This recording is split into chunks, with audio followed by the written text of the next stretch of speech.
শোনো আমার সোনা পাখি দুই বেটিরা, তোমরা এখানেই থাকো, আমি তোমাদের জন্য খাবার আনতে গেলাম। এখান থেকে কোনো জায়গায় যাবে না। ঠিক আছে বাবা, যাবো না। ঠিক আছে, আমি চলে যাচ্ছি।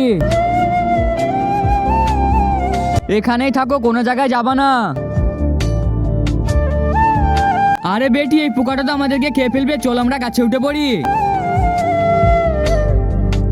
আরে বেটি, পোকাটা তো গাছের উপরে চলে আসছে, আমরা লাফ মেরে দিই। বাচ্চারা এই দেখো, তোমাদের জন্য ফল নিয়ে চলে এসেছি। আরে আমার বাচ্চারা কোথায় চলে গেল এখন? আমি এখন কি করব? বাচ্চাদেরকে কোথায় খুঁজবো? আরে বাঁচাও বাঁচাও, কেউ কি আছো? আমাদেরকে বাঁচাও। তার আগে বন্ধুরা, আমার এই ভিডিওটি দেখে যে লাইক আর সাবস্ক্রাইব না করবে তাদের মোবাইলটি যেন হাত থেকে পড়ে গিয়ে নষ্ট হয়ে যায়। আর যারা লাইক সাবস্ক্রাইব করে দেবে তাদের মা বাবা যেন অনেকদিন বেঁচে থাকে। তাড়াতাড়ি সবাই লাইক আর সাবস্ক্রাইবটা করে দাও। আমার বোনকে মারবি? এই নে বোন, দেখ তোদেরকে আমি বাঁচিয়ে নিলাম। বাবা তুমি চলে এসেছো? হ্যাঁ বেটি, আমি চলে এসেছি। এইবার চলে আসো আমার কাছে। এইবার চলো বাবা। এরকম ভিডিও দেখতে গেলে তোমরা ভিডিওটি লাইক করে চ্যানেলটি সাবস্ক্রাইব করো।